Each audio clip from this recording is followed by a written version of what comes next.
శాంతి మంత్ర వివరణ యొక్క మొదటి భాగము ఇంతకుముందు వీడియోలో వివరించాను. ఇది మిగిలిన భాగం యొక్క వివరణ. మంత్రపుష్పం శ్లోకాల మరియు శాంతి మంత్రం యొక్క యూట్యూబ్ లింకులను ఈ వీడియో డిస్క్రిప్షన్లో ఉంచుతున్నాను, వినండి. భగవద్గీతలో ద్వితీయ మనసును పదార్థంగానే భావించారు. మనసు అంటే మెదడు అనబడే పదార్థంలో ఆత్మచేత రాయబడిన శక్తి రాతలు. కానీ ఆ శక్తి రాతలు కూడా ఎలా రాయబడ్డాయి అంటే ఆత్మ పదార్థంతో అంటే ప్రపంచంతో కలిసి పొందిన అనుభవాల సారంతో రాయబడ్డాయి. ప్రకృతి వల్ల జన్మించిన ఆ శక్తి రాతలను కూడా మెదడుతో సహా పదార్థంగానే భావించాడు భగవద్గీతలో.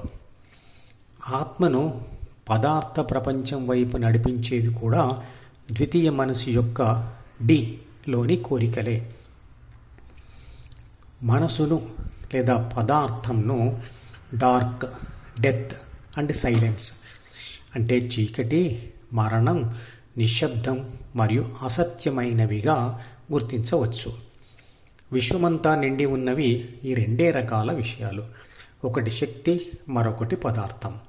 శక్తి అంటే వెలుతురు, పదార్థం అంటే చీకటి.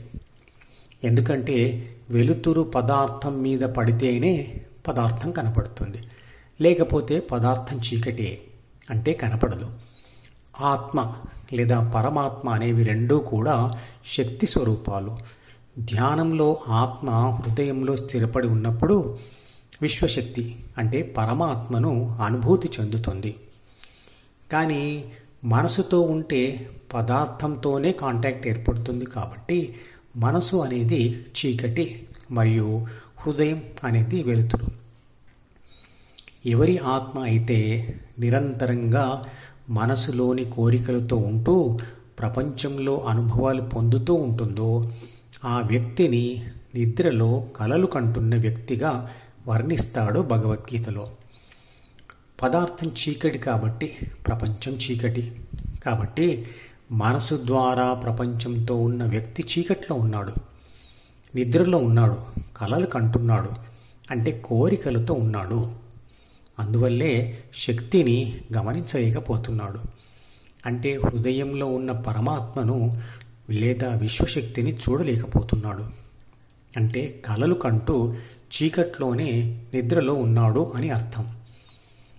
నిరంతరంగా మనసులోని ఆలోచనలు, కోరికలతో ఉండడమే కళ. కళ కనడం అంటే మనసే ఒక సినిమా లాంటిది. అందులో ఉన్న విషయాలతో ఉంటే అది కలలు కనడమే.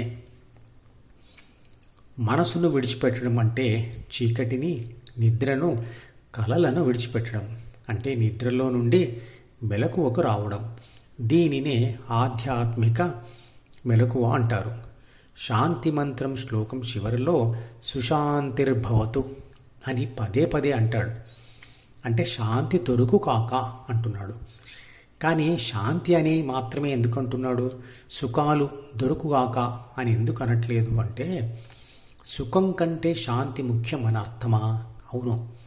శాంతి సముద్రం ఉంటేనే దానిలో సుఖం అనే కెరటం లేదా అల జన్మించడానికి అవకాశం ఉంటుంది.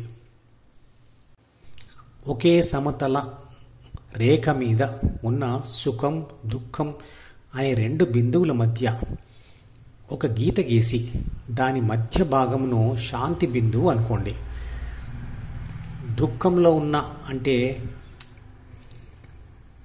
ఎడం వైపు చివరలో ఉన్న మనిషి ఎన్నో ప్రయత్నాలు చేసి ఆ గీత మీద నడుస్తూ దుఃఖం తగ్గించుకుంటూ శాంతి బిందువు చేరుకుంటాడు. కానీ అక్కడికి చేరాక కాసేపు ఊపిరి పీల్చుకొని మళ్ళీ వెంటనే సుఖం కోసం కుడివైపు ప్రయాణం మొదలు పెడతాడు. అంటే సుఖం అనే కుడివైపు చివర ఉన్న బిందువు వైపు శాంతికి దూరంగా నడుచుకుంటూ వెళ్ళిపోతాడు. సుఖాలు దొరుకుతున్న కొద్దీ అతడికి శాంతి గుర్తుకు రాదు. వెనక్కి మళ్ళీ రావాలి అని అనుకోడు. కానీ ఎప్పుడో ఎక్కడో ప్రకృతి సర్పం కాటేసి అతడిని ఆ సుఖం మరియు దుఃఖం అని గీత మీద నుండి కాకుండా పాతాళ మార్గంలో దుఃఖానికి చేరుస్తుంది.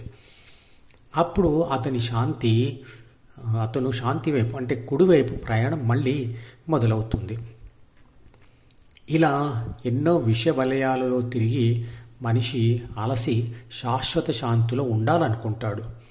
అప్పుడు ధ్యానం చేస్తాడు. అప్పుడు దుఃఖం అనే బిందువు దగ్గర ఉన్న మనిషి శాంతి వైపు నడుచుకుంటూ వచ్చి శాంతి బిందువు దగ్గరే ఆగి అక్కడి నుండి సుఖాల వైపు వెళ్లకుండా నిట్ట నిలువుగా పైకి వెళ్ళడం మొదలు పెడతాడు. అదే శాశ్వత శాంతి మార్గం. అదే ధ్యాన మార్గం.